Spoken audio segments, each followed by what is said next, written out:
Yes. There are a number of materials that go with this campaign, which are... You're not wearing your mic. Oh, excuse me. I'm sorry. Oh, that's the rectal mic he was wearing. You see that? That's okay. I'm still in training here. I started without a mic. Let me try this again. This is a bumper sticker which very clearly implores the reader to clean up TV. Does this audience feel that way too? TV needs to be cleaned up.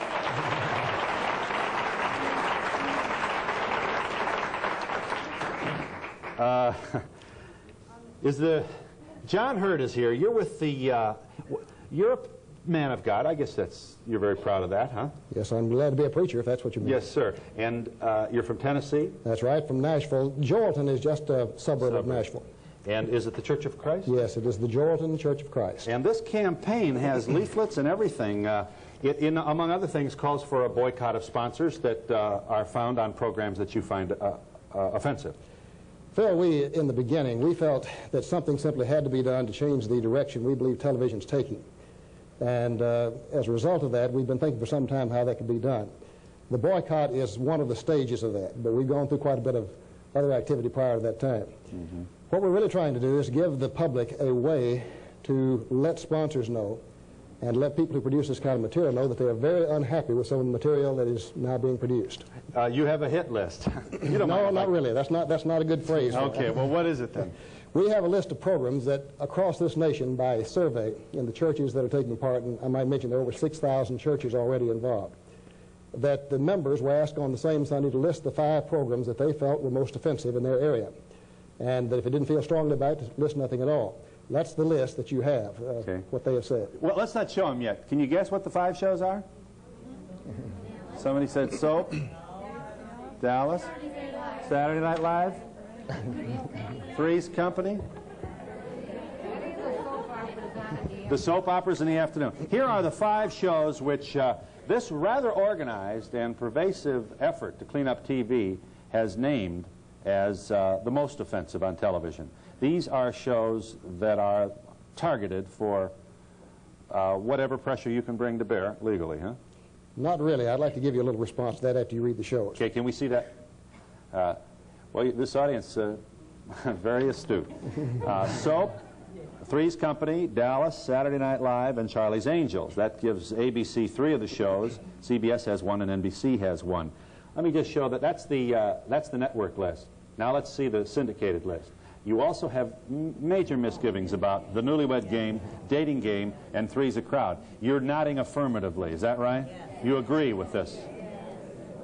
What is it that bothers you about these? Well, we'll talk. What bothers you?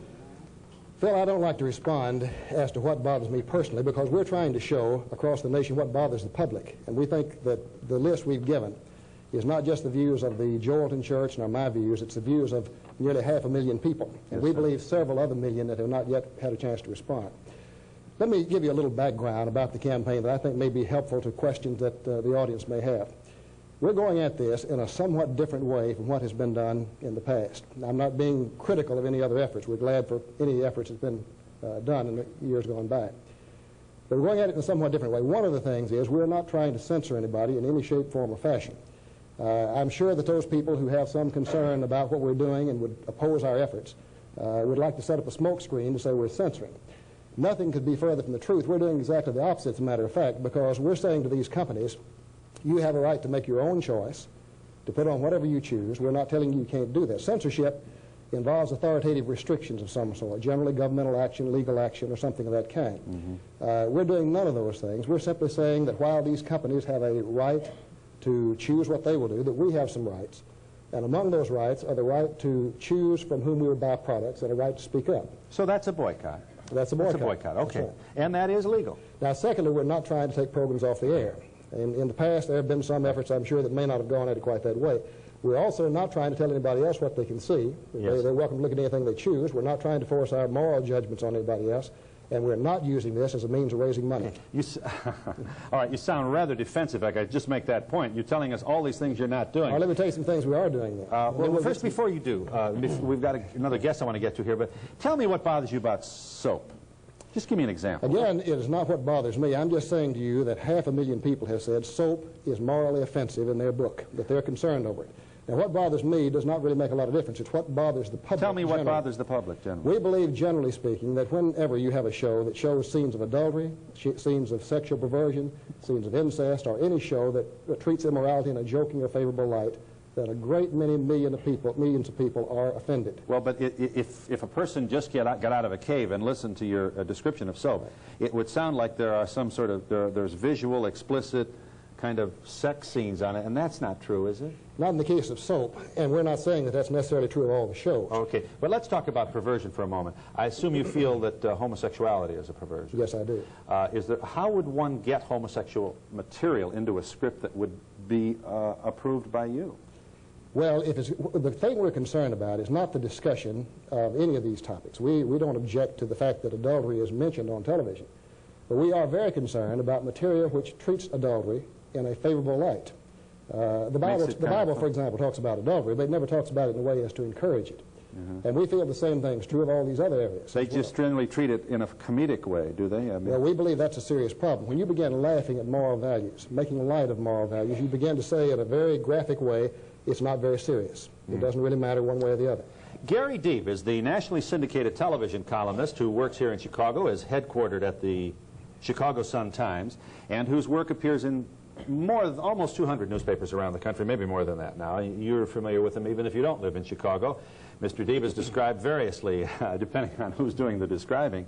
We just might say that he may be just one of the hardest-hitting television critics in the history of our game. How does Gary Deeb feel about this? Well, I think, first of all, the way sex is depicted on TV, Phil, is pretty reprehensible, generally speaking. In that regard, I'm in almost total agreement with John Hurt. What do you mean? Well, they treat sex normally on shows like Three's Company and Charlie's Angels and a dozen other programs at least that are on the air once a week in a very sniggering, childish manner, like a couple of schoolboys scrawling dirty words on a bathroom wall and getting away with it. And that's the way it is on Three's Company. Sex, to me, is a pretty important topic, and I think it's a topic that takes up a large part of the day-to-day existence of many people, ranging from teenagers all the way up, in some cases, to the elderly.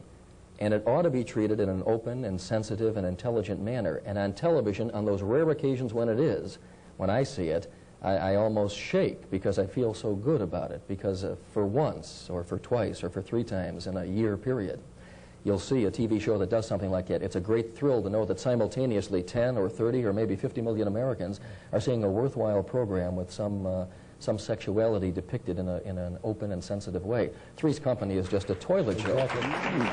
Well, I worry a little bit. I worry, and I don't know John Hurt personally, and I'm only recently familiar with his particular crusade the last couple of months, since it's been depicted in Time magazine, for instance. I worry about clean-up TV campaigns because it seems to me that most of the folks who talk about cleaning up TV, too much sex and violence on TV, are folks who want virtually all sex and sex-oriented material and virtually all violence and violent-oriented material off TV completely. And I really have to disagree with that. On MASH, for instance, from time to time, adultery is depicted in various manners among the people in the Mobile Army Surgical Hospital. And on that show, because that program is written by good human beings for the most part, produced by wonderful people for the most part, starring people who really care and give a damn about what they put on the air, usually that very controversial topic is done very, very well. I don't want to see a program like MASH, for instance, thrown into the same category with a rotten, disgusting, reprehensible program like Three's Company or the Newlywed Game or the Dating Game. That's my main contention. All right, so let me just make sure we understand Mr. Deeb here. You want to make sure that they're surgical or selective in their targeting of shows, is that right? That's my feeling, sure. One point, See, TV, this is fascinating because here we have... A lot of folks say that TV is too permissive. And to me, and again, we're talking about the nomenclature. What does the word permissive really mean? To me, TV isn't permissive enough when it comes to sex and violence. They're not permissive enough to show sex as it really is and how it really affects the lives of ordinary human beings. And that's what burns me up about That's TV. exactly the problem we have. I couldn't agree more with what's been said to this point. That's exactly what the problem is as we see it. We think that television does not show life as it really is. It shows a warped, twisted, perverted view of life. For example, let me give you an example of that. Yeah. Just a few months ago, the National Federation for Decency ran a survey which showed that 78% of all the sex on television is outside of marriage. Now, a more recent survey showing it's closer to 90%. Now, that's obviously a twisted view of the whole picture. There's a lot of immorality in the world, but certainly it's not like that. They had also in that same survey, Phil, an effort to see what kind of beverage was consumed the most by the American public according to television. It turns out to be alcohol, by a mile alcohol. Okay, but is that our fault? Well, the fault is that it's a twisted view that's being shot into the homes of the public on public airways day in and day out, and we think that's bad. I promise I won't talk too much during the show, but you've got to let me get this in. I'm disagreeing with both of you. I think that, and I am not giving a standing ovation to all of the shows that are on television, and I do think we come very short of the mark in terms of the potential contribution that we could be making with this wonderful instrument of communication. But I find, Mr. Deeb, I find your position terribly close to an elitist one. Mm-hmm. What you're saying is, first of all, grown men who wear three-piece dark blue suits to work giggle and snicker about sex, much like the schoolboy in the men's room who writes on the wall.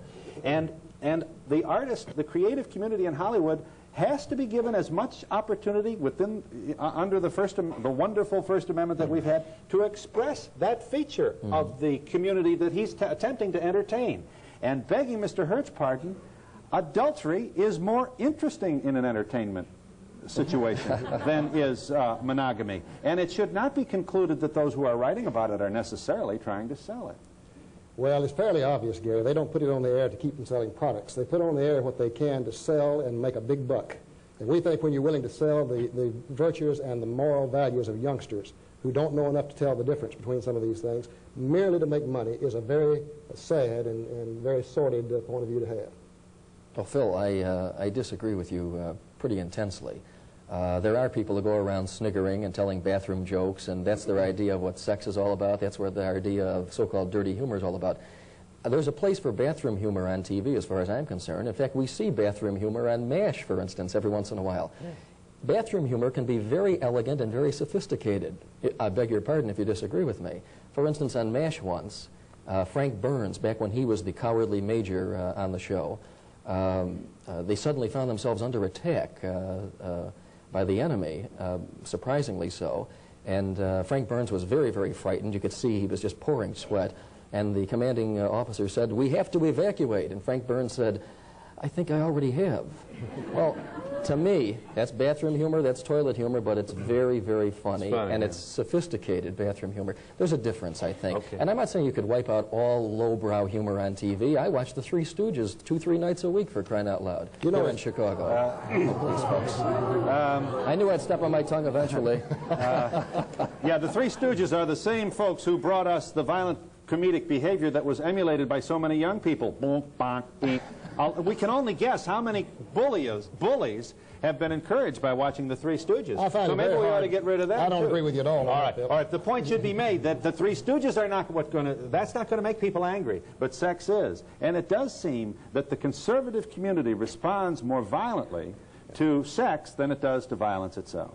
I don't think what you're saying is exactly correct, though, Phil, because the showing of violence, for example, or the showing of something that indicates adultery has been committed is not necessarily something that's detrimental if it is handled in the way, for example, the way the Bible handles it. It mentions violence, it mentions adultery, but it never mentions it in a way so as to encourage it. For example, you could show on television a lingering scene of adultery, close-ups, two people totally nude or nearly nude being shown on the tube for 5 minutes or so.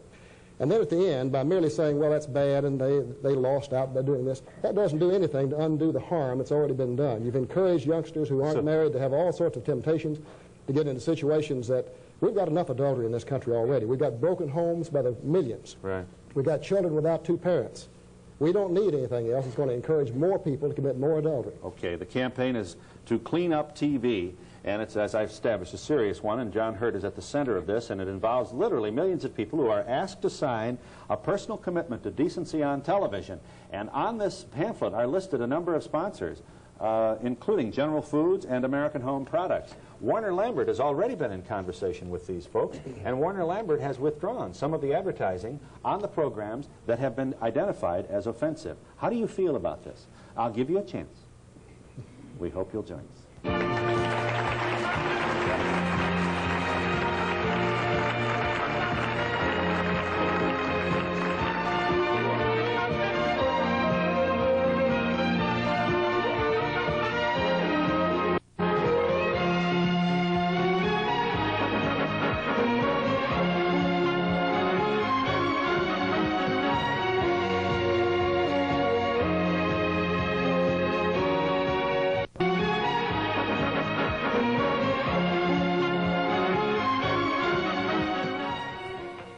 Okay, what about the commercials? If the programs are bad, I think the commercials are often worse.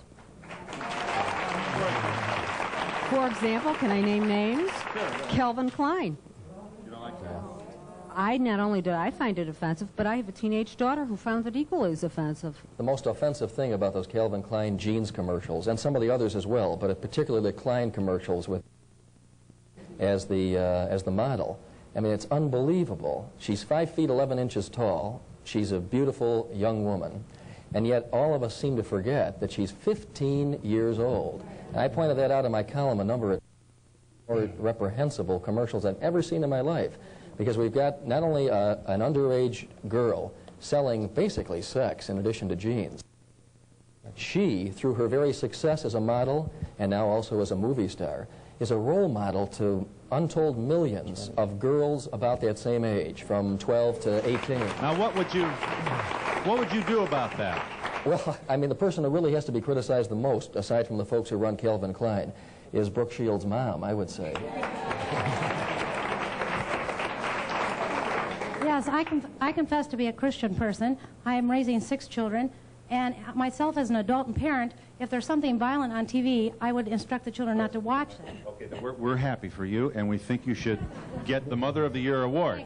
Now, what are we going to do about all those children whose parents do not have the luxury of monitoring every hour of their life? My other question, though, Phil, excuse me for just a minute, was the Saturday cartoon. You don't like my question. I don't like your question, right. I'm wondering about your Saturday cartoons. To me, there's an awful lot of violence on cartoons with the cowboys, the Indians, and whatever. Let me respond to the last question first. In the case of the cartoons, we're concerned about anything that encourages people to do something that's violent or something that's immoral.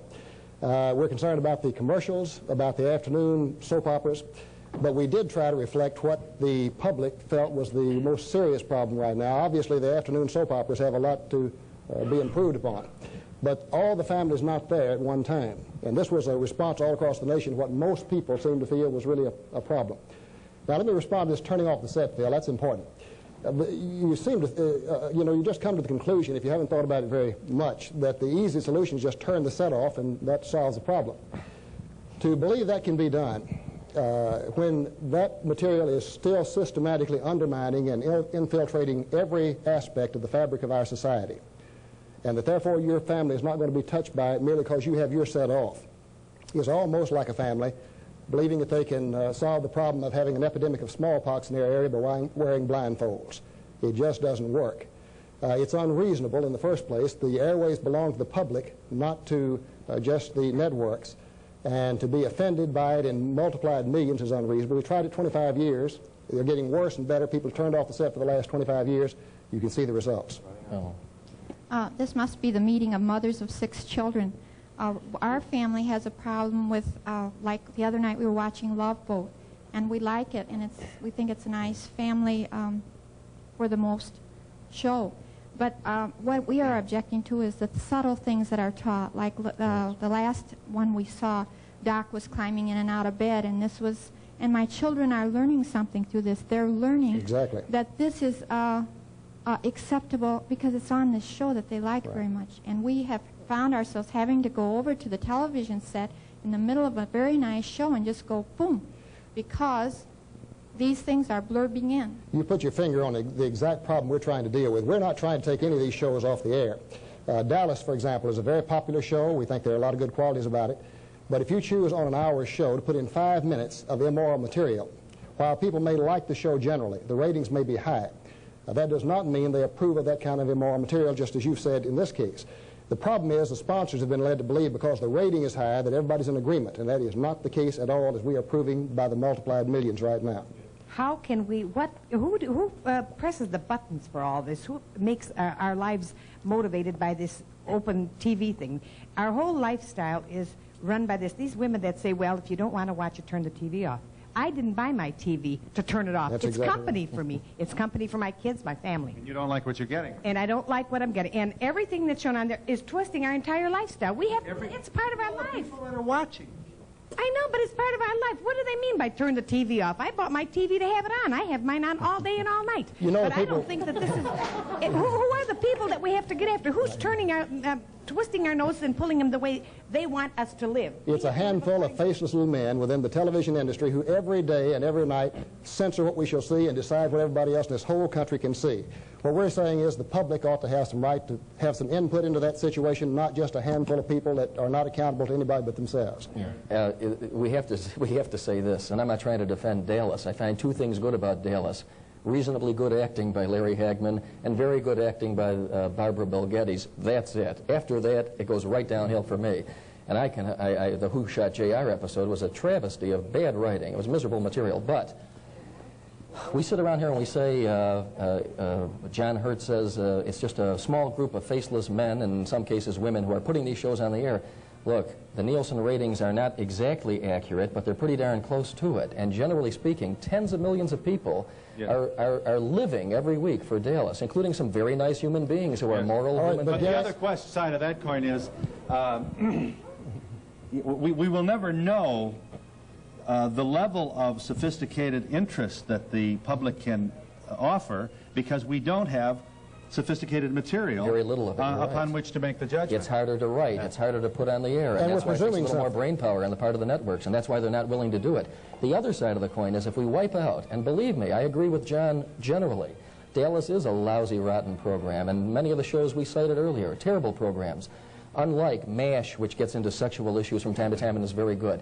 The problem is if we start pushing off programs, or trying to get rid of programs, or trying to get the networks to take out any dose of sex whatsoever, or sexuality in these programs, what's going to be left but teddy bears and penguins and organ music, and a program like we're on right now in the daytime when a lot of kids are home watching the TV. This show might not be able to get on the air under those kind of circumstances, with that type of a wave of public opinion saying we got to stamp out any talk of homosexuality, abortion, and natural childbirth. That's a real problem. We live in a free society, and that's why, unfortunately, in a democracy and in a free marketplace like network TV is, we've got so much junk on the air. My main concern as a columnist is to write against it and to try to embarrass the networks and in some cases lead public opinion to turn off these shows. But until the Nielsen ratings start to go down on these programs, like they are going down this year on Charlie's Angels, finally, those shows aren't going to go off the air. They turn it off at the store, though, not necessarily at the set. And we'll be back in just a moment.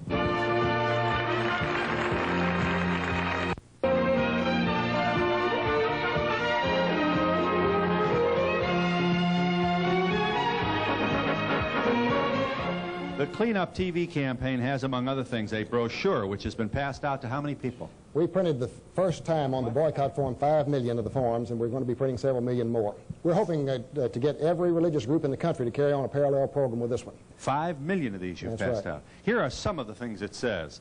That it calls upon, please do not buy these products, is in effect it's saying. Wait a minute. General Foods Corporation. All right, now the next one down. Notice it's also hitting at American Home Products. So the point is, real live, very large companies are named in this. And then at the bottom, it has a kind of a pledge that you sign. Please let General Foods and American Home Products know that this form represents my solemn promise, which I will hold binding upon my conscience, not to knowingly buy nor encourage others to buy any of their products for a period of 3 months beginning today. And that goes on for a year if action is not taken. So it'll be at least 1 year's time. We're trying, Gary, we're trying to get, Phil, every person in the country who is concerned about this problem to focus in the same direction at the same time. The problem has been we've been like drops of rain. We've all been falling in different places, opposing different programs at different times. Never heavy enough in any one place to do any good. If we all move against the same sponsors at the same time, it forms a gigantic tidal wave that is bound to work, and they know it.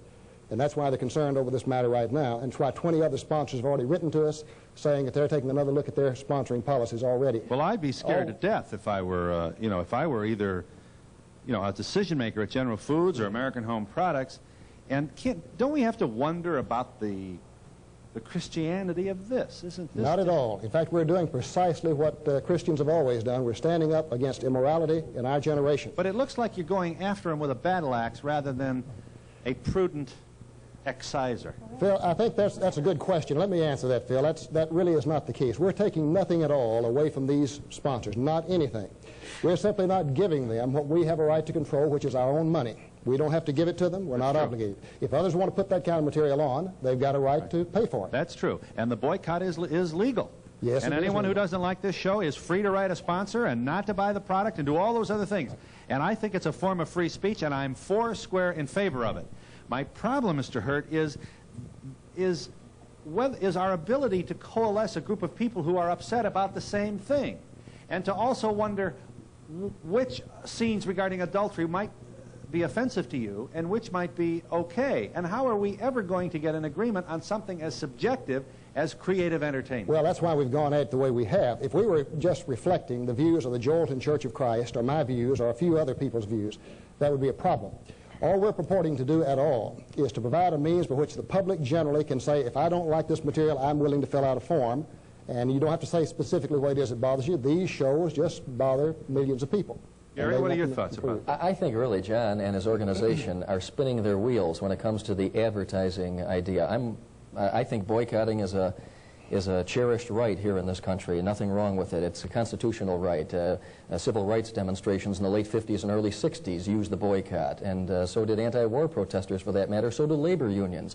It's an American, it's a piece of Americana that should not go out of fashion. But I really think from a pragmatic standpoint, you're spinning your wheels, John, and the reason I say that is this is not the 1950s and early 1960s where the same sponsor, or perhaps 2 or 3 sponsors, brought you the same show every night of the week. The Old Gold Hour. Old Gold, 2 for the Money with Herb Schreiner. Chevrolet and Dinah Shore. Philip Morris and I Love Lucy.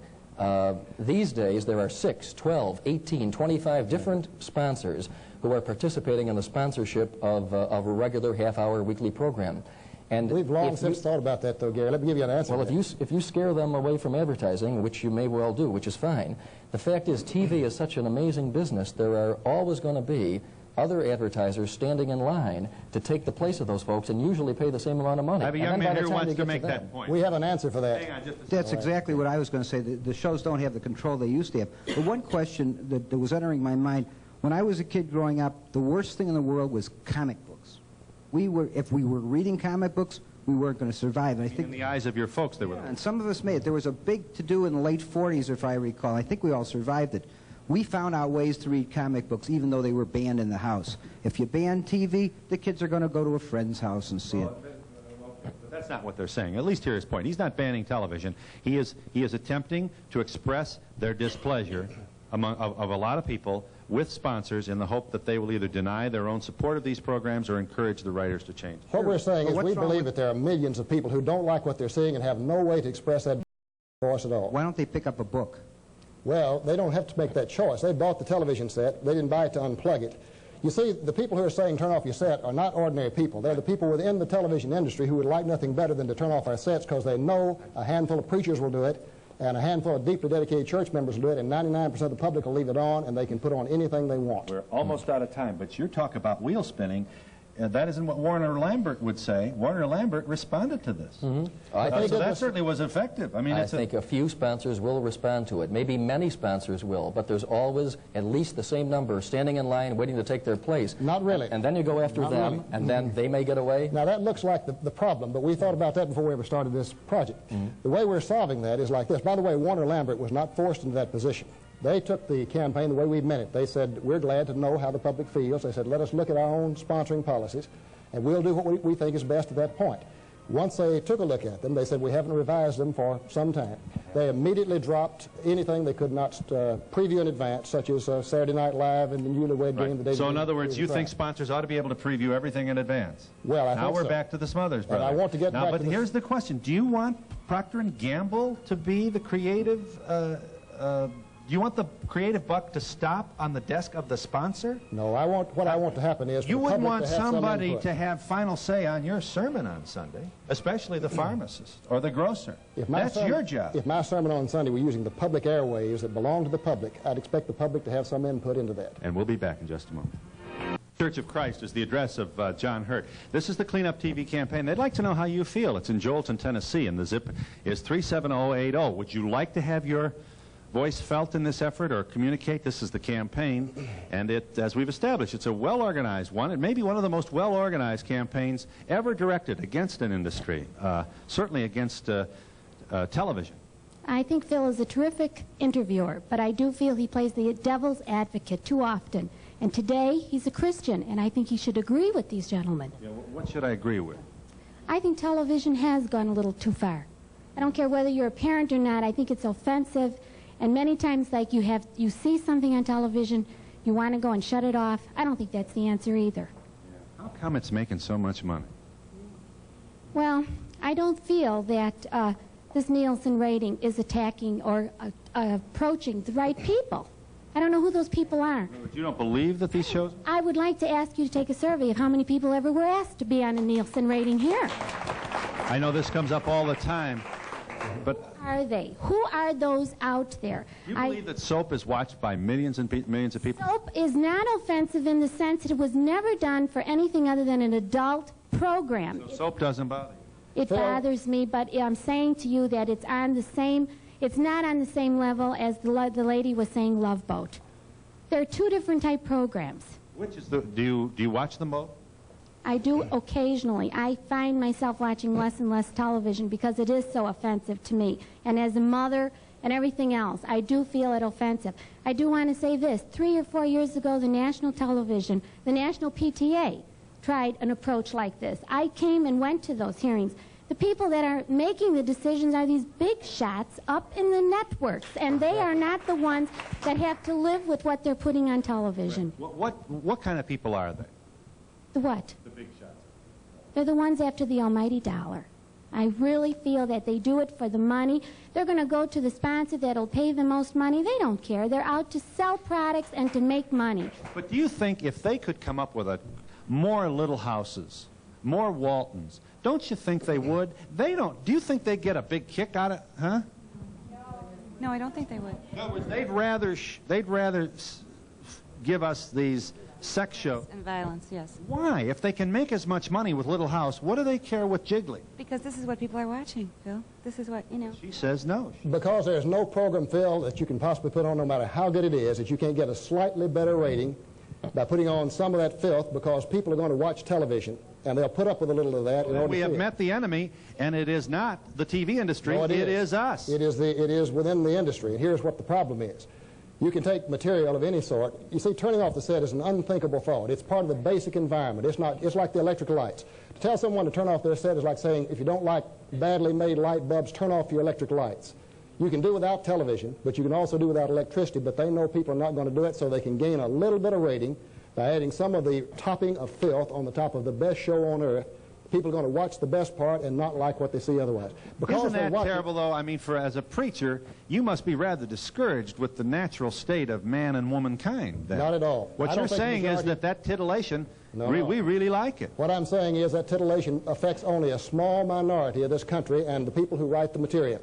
It is not true of most people. Well, then why are they dealing it in as a card to get greater audiences? Because people are going to watch whatever is on. They have no choice but to do that or turn off the set. Merely because they're watching does not mean they agree anymore. If they watch a man jump off a 10-story building, that they agree with it. I agree with you there. Little House on the Prairie is an excellent program. Unfortunately, I'm home a lot during the day with a small child, and my choice of TV is soap operas, and they are, to me, disgusting. Yes. My only choice, other than soap operas, is like Channel 32, which are cartoons, or I Love Lucy, you know, which is cute. I Love Lucy is cute. It's entertaining, a lot more so than soap operas. But what's sad is these housewomen and men are sitting and watching soap operas, and you wonder what is happening to people today. Yeah, but you're watching them, too. I'm not. No, I'm not. No, I watch I Love Lucy and cartoons. You see, there's always it's a lot easier.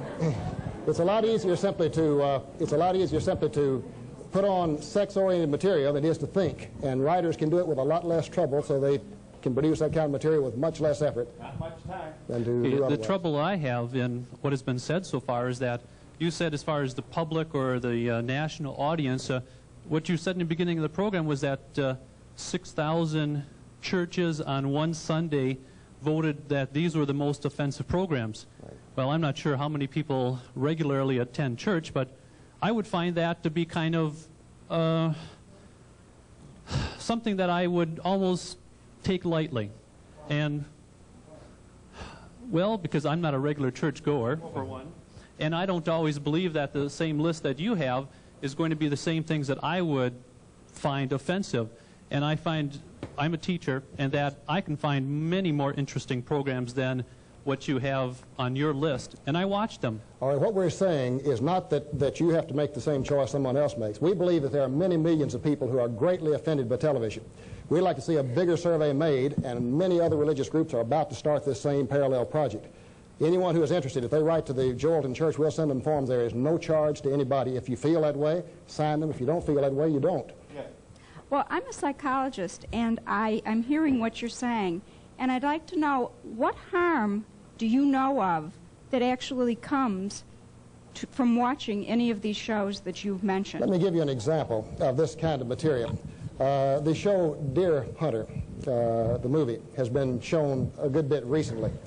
Shortly after the showing of some of those of that film, there have been, I believe, 15 or 18 people who have killed themselves emulating the case of Russian roulette that was shown in that film. Now, I'm not saying it's related. I'm just saying a day or so after it happened, a day or so after it was shown, that happened.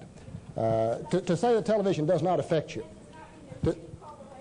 That doesn't, well, she's saying that doesn't prove that there's a correlation. Even if there was some correlation between them, I mean, if we're going to get to the point, John, where we're going to have to kill programs or censor them or delete objectionable scenes, like in the case of The Deer Hunter, a very fine movie, those Russian roulette scenes, just because a very, not even a minority, you can't even call them, a very slender, thin number of people who are somewhat demented and in deep emotional trouble might go out and copy them, then we're not going to have anything on the air that's going to have a slender thread of contemporary significance whatsoever in our TV. If you knew in the morning that your column, if you wrote a column and you knew as a result of that column 10 people would kill themselves, would you write it? No, I certainly wouldn't, but I can't say that if you put out a program he's never going to have that information. But it has never going to know it in advance. He's never going to, in other words, he can't be that clairvoyant. Let me ask you just some specifics. I'm not saying that there's a relationship between these two. I can't prove it on paper, but I'm saying that those things have happened after the showing of some of the programs. Can television programs have happy homosexual characters in them? I think anytime you show what I would... now, we're not going to put them in bed. We're not going to do anything, nothing visually offensive. They're happy and they're gay. And it implies that there's something right about that situation. They're just having a good time. They have a good sense of humor, and they're, you know, they live paycheck to paycheck like all of them, huh? I think it would have the same chance of being useful as it would to show a happy murderer or a happy liar or a happy person who does any other immoral act. It is immoral, and if it is immoral, if you regard homosexuality as normal, you wouldn't agree with that. I got to disagree very strenuously. If you regard it as immoral and wrong, then it's wrong, period. I've got a break. I'm sorry. We'll be back in just a moment.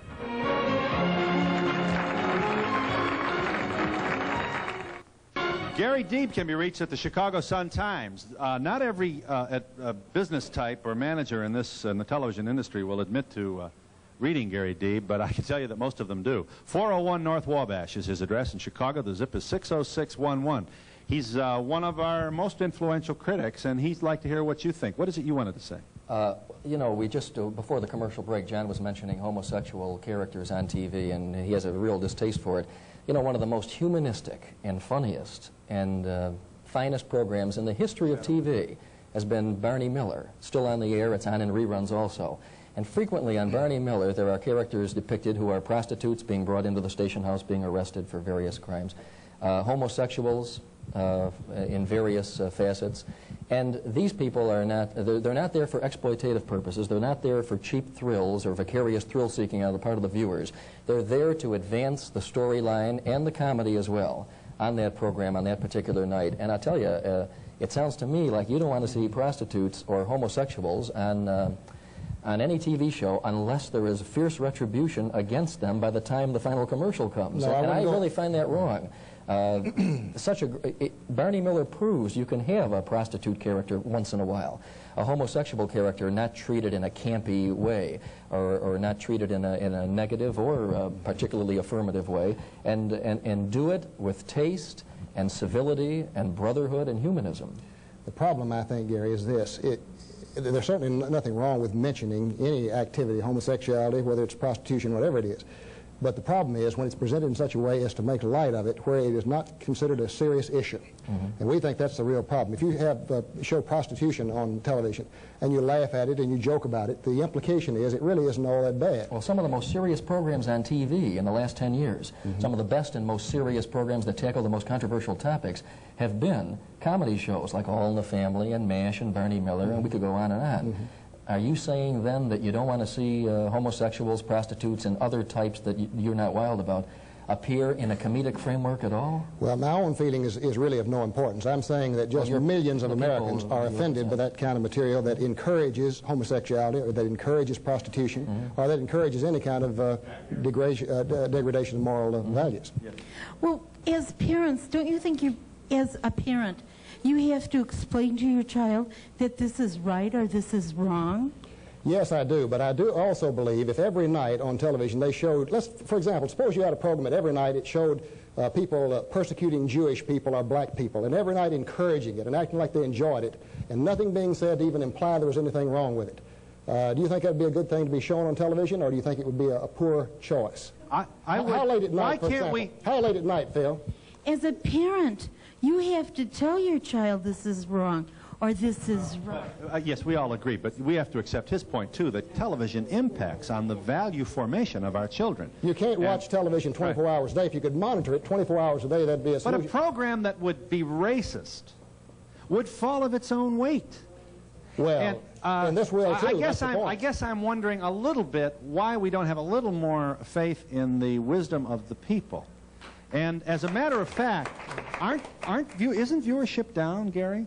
Pardon me? Isn't viewership down? It is down, yes, largely because of audience disgust with the programs that have been on the last 5 or 6 years, and also because there are alternatives now, more than before. Cable TV, pay TV, better independent TV stations. I would just like to know your opinion on that new show, Hill Street Blues. I'm crazy about it. It's a terrific show, in my opinion. It's the best cop show since Police Story, and yet there is a comedic framework in there every once in a while. I hope it survives on NBC. I believe that there are many things in programs that we like and that we don't like, and that's why we accept them or reject them on our own. I don't think that your campaign is going to go very far, only because the sponsors are worse than the programs often. Now, let me respond to the sponsor question just a minute, Phil. A while ago, Gary mentioned the fact that if one sponsor goes off, somebody else will come on. That's not going to be the case in this situation, because we intend to move into phase 2, where we're going to select other sponsors, and whoever comes on to replace them will be automatically the ones that will be boycotted next. I'd like to have the preacher's opinion on Reverend Ainsley, who misleads people into believing he can heal them. I believe that there are... Yeah. Well, but you're not going to... he is not responsible for Reverend Ainsley, all right? But you still have the same right that we're talking about on these shows. If you feel that some religious show is not appropriate, you just don't support it. Over here. And that's what we're saying in this case. Phil, I think that the trouble with television, as far as our family is concerned, that the commercials are more times an insult to our intelligence than anything they've ever shown on television. Yes, indeed. I agree with you. Yes, in many cases. If we don't boycott, which might not be effective, what other effective means do we have? There aren't any other means, but I'm not saying boycott. You can boycott the advertisers. In my opinion, you'll be spinning your wheels. John disagrees with me wholeheartedly on that. The only thing to do is boycott programs, I think, whole programs that you find offensive, and try to keep your kids away from those programs if you think they're bad for the kids, and to try to do it in such a finesse manner that it doesn't become an even bigger issue in your household, and the youngster starts watching it because it's forbidden fruit. You know that? Gary, the problem with that, though, is you just can't... The public has to move massively. We're dealing with massive groups of people who are making billions of dollars. The only way we can be effective is all to move together at the same time. Well, let me tell you, sponsors. Charlie's Angels is going off the air after this season because the public has moved massively. They've moved massively in boycotting that particular program, and the ratings are down so far that the show is going to go right off the meter. All right, at the what end do we of the do spring. about a show like Hill Street Blues, which I agree with you, I loved. Now, there's a bedroom scene in there that had nothing to do with the plot. I was embarrassed in front of my children. I loved the show. I saw the What do we scene do you're about talking those about. small I little don't think there was scenes? anything wrong with that particular one. And we'll be back in just a moment.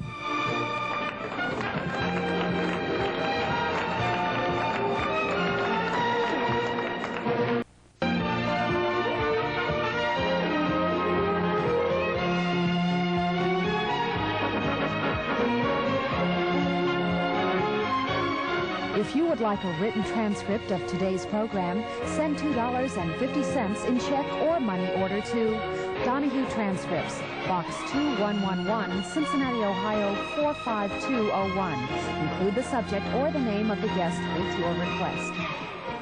Cleanup TV campaign address again, Joelton Church of Christ in Joelton, Tennessee. The zip is 37080. Let me just take advantage of Gary's presence here for a moment. Do you have a favorite network? Is there one network that you feel that's more noble or tries harder? I used to think CBS until a couple of years ago. They were the Tiffany of the networks. They had junk, but they had less junk on a percentage basis than the others. It's not true anymore. It's a shame. Who's the #1 network now in terms of ratings and revenue? Is it still? CBS now. Still. Yeah. Do you see NBC coming back? I hope so, because I believe in what Fred Silverman's trying to do for the most part. He was a bad guy, I thought, for 3 or 4 years when he was the program boss at ABC. I think he's developed into a much more noble human being. Right. You're impressed with the Nightline ABC effort and the rating success Very that they've much. had? One of the great things about 1980s television is that more and more of nighttime TV is being devoted to news instead of just entertainment. And I think we'll see more of those late night and even primetime newscasts 5 nights a week in the future. You have been near hysterical. Services provided and promotional fees paid by the following: